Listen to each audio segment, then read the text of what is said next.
And welcome back to the channel. In today's video we'll talk about the RePOWER Flow 36 volt or nominal capacity 38.4 volts 100 amp hour battery. Let's get started. And welcome back. Thanks for watching my channel again. I highly appreciate it. And in this video we'll talk about the RePOWER Flow 36 volt battery. And you might remember there is a battery out there which is the 12 volt 200 amp hour battery. This one, which is in a little small suitcase, as you can see here. 36 volt, 100 amp hour, 105, which is interesting. We'll talk about that in a minute. And this one is 200 amp hour, 12.8 volt nominal capacity. So it's a little smaller form factor. Those are the dimensions for this little unit, in quotes, little. The build quality, as you remember, outstanding in my opinion. So I highly like this RePOWER Flow branded battery so far in the suitcase. I love it because it's also versatile and you can take it somewhere. I don't have to talk about this one. We will talk about the 36. We'll talk about a 36 volt version, but let's try to square this away first. So this should be the nominal voltage of 38.4 volt, 105 amp hours as advertised online. So that's where it gets tricky. Just want to highlight that, but I think that's not a big deal. It is quite heavy, exactly. But here you can see it's also advertised 105 amp hour. We'll get there in a little bit. Tells you the charging voltage and everything else. We'll talk about those specifications in a bit. Let's get started with what's in the box and then the specification.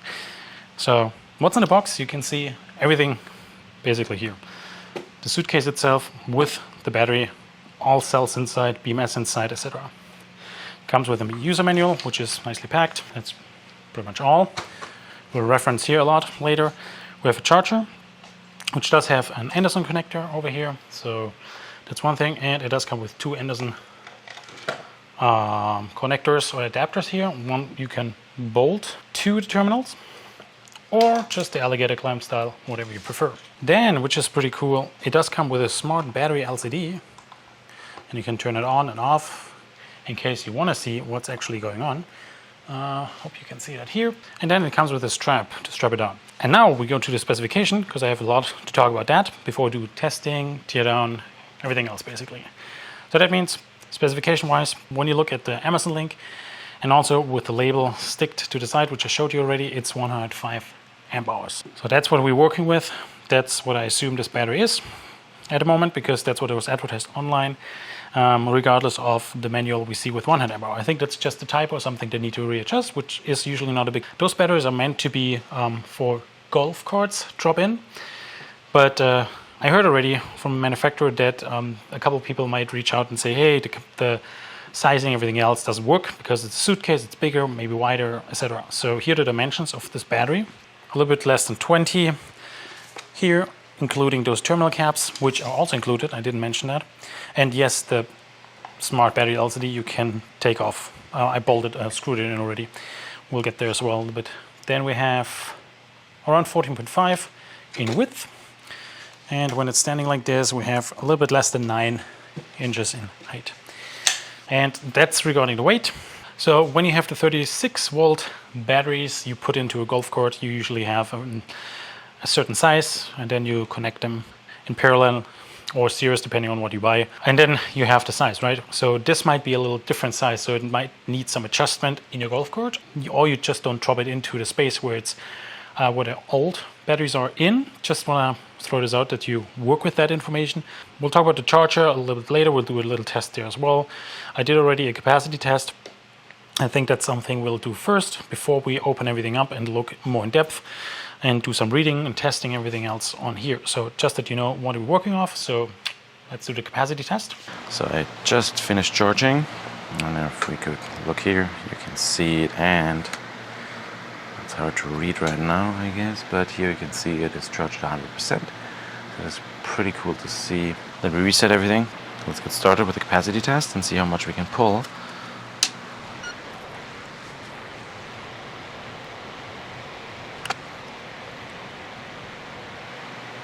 So it looks like we are getting close to the 0.2 C. The industry standards are, we try to maintain it for the next almost 5 hours. And I'll be back with the results. So stay tuned. All right, battery died completely, but you can see we got 103.29 amp hours out of this battery, which is below the 105 amp hour rated battery, which is quite interesting to see here. So a little bit sad to see that it did not pass the 105 amp hour. Alright, now you know the capacity, and let's continue with what's inside. And I would call it Teardown, but it's awesome that you can just open it. So let's continue. Now you've seen capacity test. So here it comes. Manual says 100 amp hour. I thought at the beginning it was also 100 amp hour, to be honest, frank with you. But I saw the label 105, and I also saw the Amazon link 105. So when we look at this, it failed the capacity test by 1 or 2 amp hours. When you look at the manual, it passed really good. I don't know why they do the 105 amp hour. I'm not sure about that. Maybe that's something you can share with us. Maybe you guys have some idea. Regardless, 100 to 105 amp hours, that's what the battery will deliver. One thing I wasn't able to test in this video, I'm waiting to fix my inverter.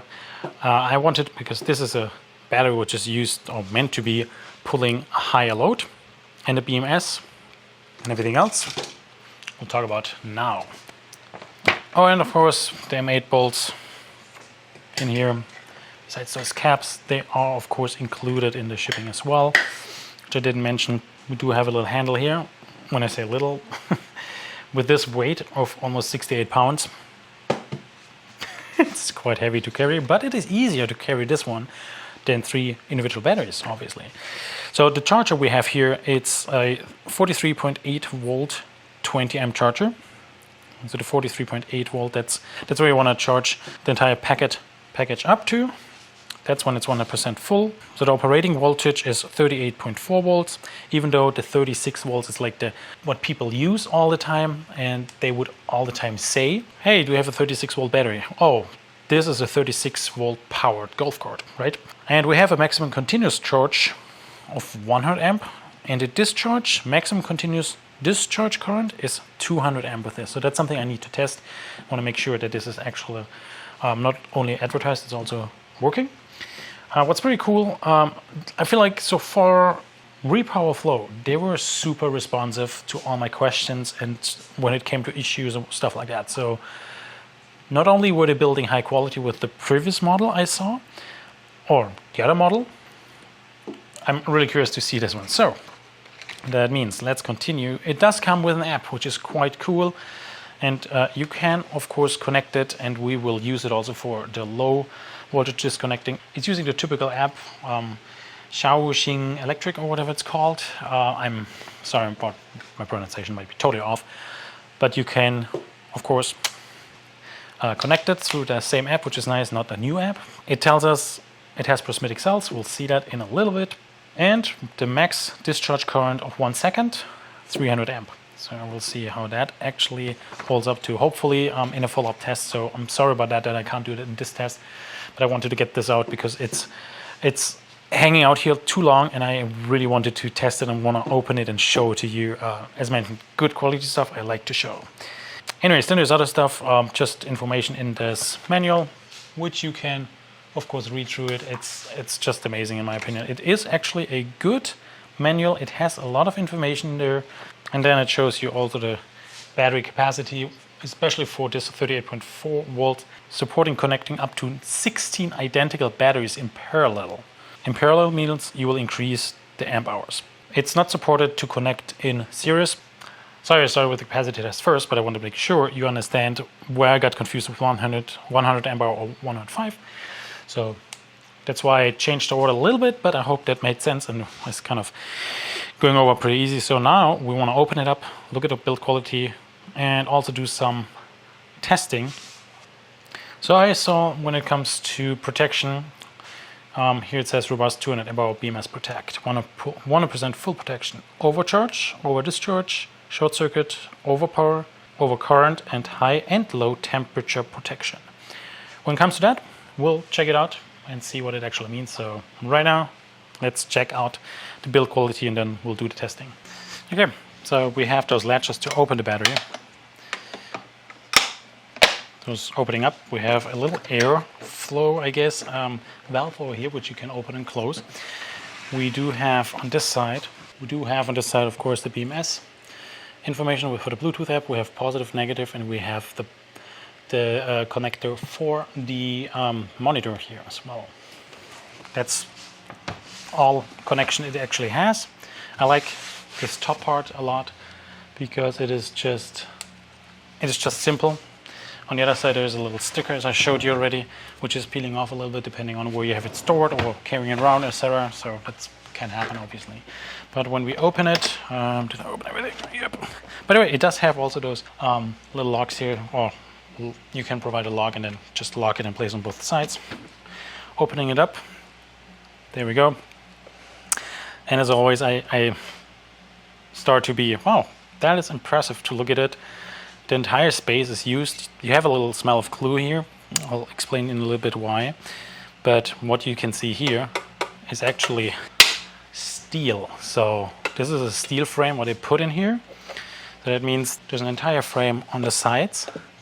On this side, which is pushing it in this direction as well in this direction. And you can see here there's an epoxy board which is holding everything down. And then we have wires over here, which is quite interesting because I think, and we might see that in a little bit, we have bus bars over here, same over here, and then we have this negative connector going from one side to the other side, connecting them, it looks like. So I'll try to get a little bit more access if possible. Okay, get this off. Let's see if I can slide it out without touching the bus bars. Nice, there we go. Let's see. Yeah, it feels like it's glued on. Wonder if we might be able, yep, get it off. There we go. Nice. Double-sided adhesive. We have some cells in here, nice. All right, so we do have, oh, that's moving, nice. So we do have 1, 2, 3, 4, 5, 6. One more 6, so 12 cells in here. 4 cells would be 12 volt, 24, 36. That's kind of how you can calculate that. Then we have the bus bars over here, which are a big bus bar. We have the negative connector. Bus bars, how I like to call them, they have some connectors over here, same on the other side. Let me get you closer. I hope you can see that here. We have the positive. I think that's the main positive it looks like, and the main negative is over here, at least according to the wire color. And it goes over here to the terminal. And the main negative from here should go to the BMS, which is tucked in here, and it has a heat sink. I'll try to fill you in that you can see that better as well. That's kind of where it is. Hope you can see that the BMS is back there covered. And we do have, it looks like 2 temperature sensors from what I can see. One is going up here and the other one is going up here. So I want to see if I can maybe get them out. But I see they are on the cell. There's a piece of tape back here, which I might break loose and get it out. One thing I want to highlight, and I realized here that's where I see glue, the only time so far, almost the only time, and it's for the connector outside, but the thing is it does turn because it somehow got loose, I don't know why. So there's a bolt in here and also another one holding here, and the glue should make it tight and seal, I guess. That one is sadly turning and spinning, but I can add more glue in my case to avoid that going forward, or maybe take it off and tighten it better. But that's one thing I noticed. Just looking at it build already is really nice. I don't know if I can get the QR code in this position, I don't know. Last time I was able to get them with that configuration, I don't know. By the way, we have a 4-gauge wire over here. It looks like it's the same 4-gauge wire for the positive over here, and the negative has 1, 2, 3, 4. They have multiple 10-gauge wires, 1, 2, 3, 4 10-gauge wires. Same with going to the BMS, looks like, and then from the BMS to the terminal also 4 10-gauge wires individually at once. So much for that. All right, let me connect my monitor over here. Let me try to get this over here. So let me take the foil off. I love to have that on, but I know we'll be adjusting, and we'll also open the app in a little bit. But let me get everything set up, because my typical setup doesn't work with the 36 volt in this case. I will And let me start the app here. Let's connect to the RePOWER 38.4 volts. I renamed it already, so it's easier for me. And here we are. Right now, charging with 19.55. Let's get closer here. I hope you can see this 19.62 current. It's pretty close. Slash, it is the same because it's taking the same information like the app does. So it should be the same, and I like that about this monitor already. Speaking about this monitor really quick, you can see it says charging 90%. We can go on page 2. We can see, and we can say stop charging, discharging. So when I hit this one, charging, there's a status lock, and now you see in the app there's a soft lock which is on. Pretty cool to see that, and it works instantly. Do the same, start it, and you can also do the same with discharge. We don't have anything on it, so right now soft lock is on, but there it is charging again. And do the same here in control, discharge. You can see it changing in the app. Now it shows here also on the display. Parameters, can I see any information? We can see, yeah, it's a JBD. Here you see the model number. That is cool that you can see that actually. It says even it's a 300 amp. Oh, that would be cool. Well, it's good to see the device model in here. All right, let's continue with this one, page 3. We see all the cells, 12 cells. We can see we can see the highest with green and the lowest cell voltage, and then everything else in between. So that's cool, and should have a balancing as well, as much as I understand. So regardless, we can see something's working here. So let me double check. I'll interrupt the charging.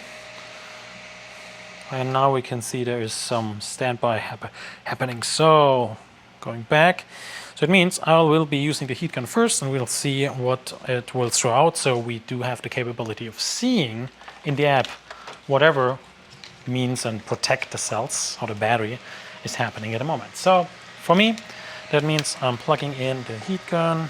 Here's the heat gun. Here is temperature sensor 1, which was down here, and then there's another one which is up here. And I'll use one individually, and then we'll see what's happening.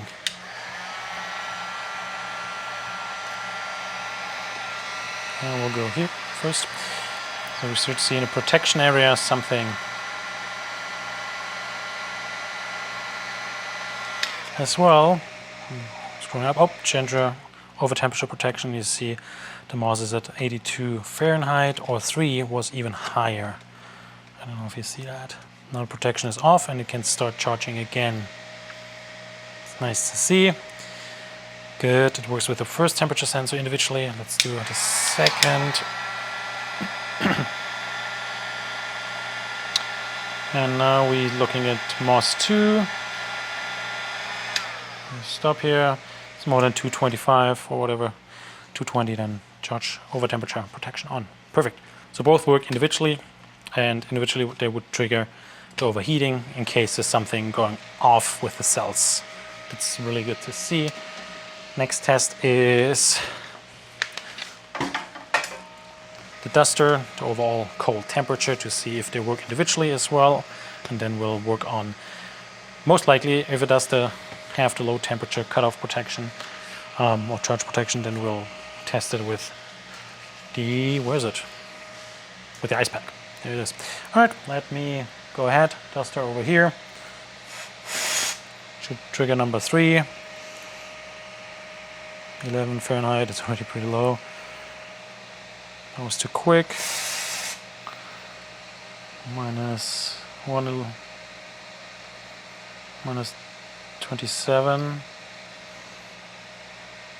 Now I'm triggering. Okay. Nothing triggering individually. Let's get it back up. Nope. Okay, individually it's not triggering at all. That was the lower one from here. Let's try the other one. It should be number 2.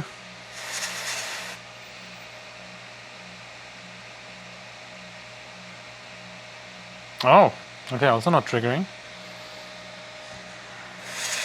A little bit more. No, nothing. All right. We got them to a certain temperature, which was the maximum possible. So let's do both at the same time. See if that helps.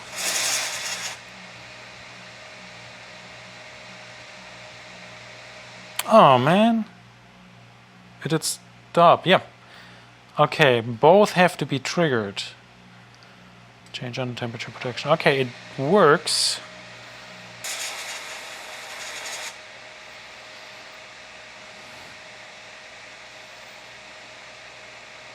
Minus 37. Wow, it's a lot.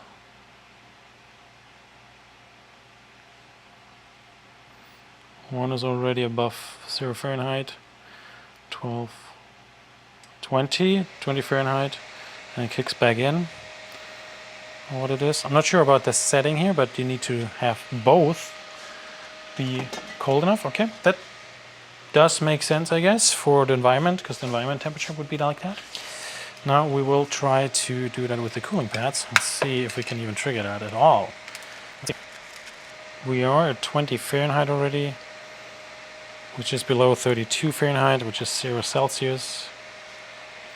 I mean, you always see it on the left side, the Celsius, and the right side Fahrenheit, right? I'm reading the Fahrenheit for the US folks. So we are below 0. We are at -8, -9 Celsius. So 15F. Nothing triggering. I think that's what I mean with those ice packs will not go lower. And I believe they had it last time with the RePOWER, with the 12 volt 200 amp hour battery Suitcase. They had it around -10 or something as well, or even lower, which I like to change, and asked them, and they gave me the admin account to change it actually. And here you can see the temperature is -9.6, and we are not getting that colder at the moment.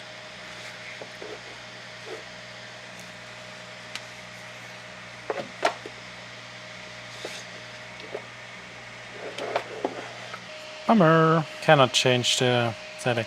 Okay, so I thought I might be able to use the admin account from last time to change that in here. Sadly, I don't have the permission or the right account for that. So that might be something. I'm pretty sure it's just a software thing, same like last time. And I'm pretty sure when I talked to them, they gave me the admin account to just change it on my own behalf. That was pretty cool, and I did that actually because I did want to change it, because I felt like everything below -10 might be already damaging the cells, and I don't want to do that, especially when it's charging and degrade all the cells too quick. So I would like to see that, but anyways, we'll do more tests now with the charger to see. Okay, next test will be reading here. We're charging with the charger, which is a 20 amp charger, and we're getting 19.88 amps in from the charger, and it receives 19.55. So that's good to see. It's pretty close. I see the same in the app. There's no issue with that, and I do like the alligator clamps as always. Perfect. Let's get to the summary of this entire battery, because the test, as I mentioned, we need to postpone to do a high draw, high current test. Yeah, there will be a really short follow-up video on that, because I think it's very important for you guys out there if you when you want to use it for your golf cart or for another trolling motor possibility. Is this battery capable of providing the power you need? And let's get to the summary really quick and what I think about this battery. And so looking into the battery and looking how the build quality is, I do like what I see. Remember, if you're looking for a 100 amp hour battery, this is the battery to go with. If you're looking for a 105 amp hour battery and you want to have at least the advertised 105, this is not a battery to go with.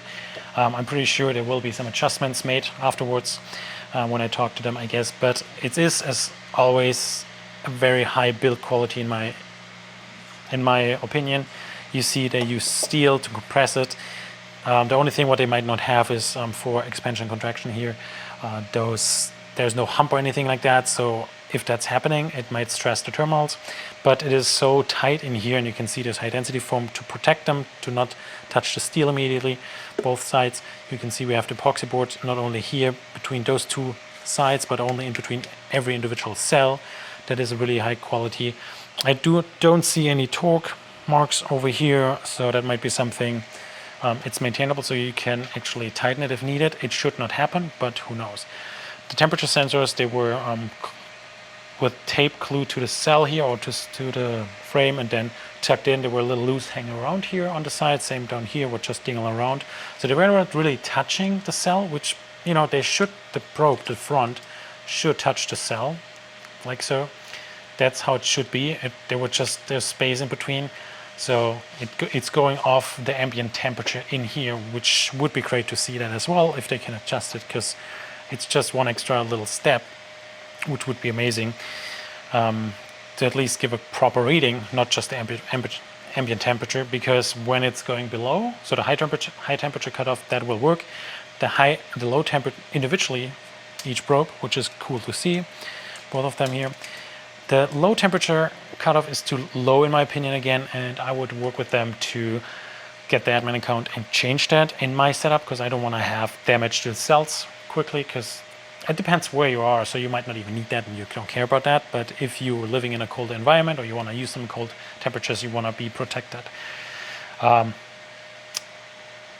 only thing what you could maybe get is an external self-heating or those heating pads, and then have a temperature gauge connected to that.